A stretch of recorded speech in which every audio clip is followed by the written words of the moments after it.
The Victorian Parlour, on concerts, catastrophes, and the Wailing Sopranos of 1872. Good evening, dear friends. Do come in. The night is chill and the wind has been behaving with all the restraint of an untrained footman. Sit yourself by the fire. There is warmth enough for us all, though I make no such promises about the biscuits. I set them out only moments ago, and yet they already possess the texture and, I fear, the flavour of lightly seasoned paving stones. Still, one must make do. Hospitality, in my experience, is most grateful when presented with confidence and as little chewing as possible. 8 o'clock, the correct and civilised hour for a parlour gathering, not too early lest the tea be weak, not too late lest anyone begin confessing opinions that belong strictly to private diaries or physicians. Tonight we take our cue from the sharp, sly and thoroughly ungovernable pen of Miss Fanny Fern, a lady who wrote as though propriety were a pleasant acquaintance rather than a close relation.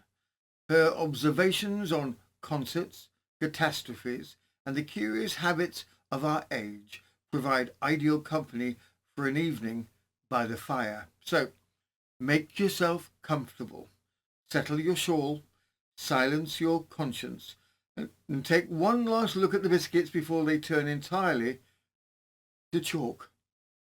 The parlour is open, the fire is bright, and the hour is favourable for peering into the more precarious entertainments of Victorian life. Tonight's tale is told in a voice shaped by the age itself, spirited, observant, and occasionally exasperated. Ah, there you are. I'd wondered whether the firelight might fail to tempt you. Victorian parlours, you see, grow shy when unattended. They prefer an audience. A crackling fire deserves witnesses, and a story once begun dislikes being left to wander about the carpets unsupervised. Now, since you are comfortably settled and unlikely to bolt for the door, allow me the pleasure of guiding you through one of the most precarious entertainments of our age, the musical evening. I caution you at once that musical evening is a term applied with the same generosity Victorians reserve for calling a drizzle refreshing. It implies harmony, delight, perhaps even the uplifting of the spirit. This is misleading. The reality generally involves the uplifting of the eyebrows and occasionally the spirit leaving the body altogether in search of quieter quarters. Still, these gatherings are considered essential to the social fabric, much like good gloves or the discreet concealment of one's true opinions.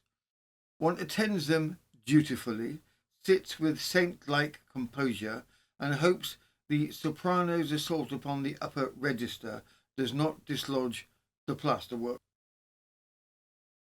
The event I shall recount tonight was typical of its kind, meaning it was quite dreadful, but in a respectable way. A lady of my acquaintance had been invited to a concert of the sort described in invitations as a small musical treat, words which should always be approached with the same caution as homemade wine or an opportunity to meet my cousin's children. She accepted, of course. One always accepts. Declining an invitation to a musical evening is the social equivalent of stepping on a kitten. Shocking, memorable, and guaranteed to be discussed by ladies who have never once forgiven an insult. A note from the desk of the night editor. If you'd like to follow this story further through frost, famine, and the voices of those who lived it, the full Chronicle is awaiting you on Patreon.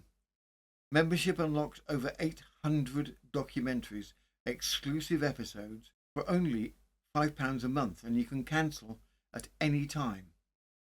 Your seat by the compositor's fire is ready.